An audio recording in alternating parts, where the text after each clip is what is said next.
بسم اللہ الرحمن الرحیم۔ درود شریف کی برکت۔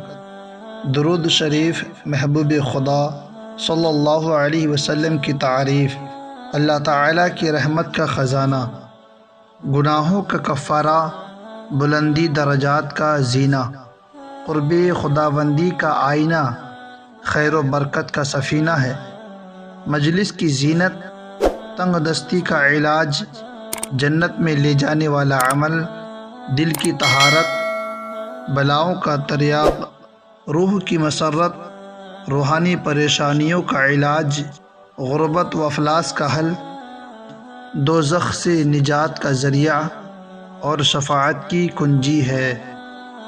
حضرت شاہ ولی اللہ محدث دہلوی رحمۃ اللہ علیہ اپنے بیٹے کو وصیت کرتے ہوئے فرمایا کہ بیٹے، درود شریف بہت پڑھا کرو، ہم کو جو کچھ ملا ہے درود شریف کی برکت سے ملا ہے۔ یہ ایسی چیز ہے کہ آخرت تو آخرت ہے، دنیا میں بھی اس کا فوائد بہت ہے۔ اللہ تبارک و تعالی ہم سبھی کو کثرت سے درود پاک پڑھنے کی توفیق عطا فرمائے، آمین۔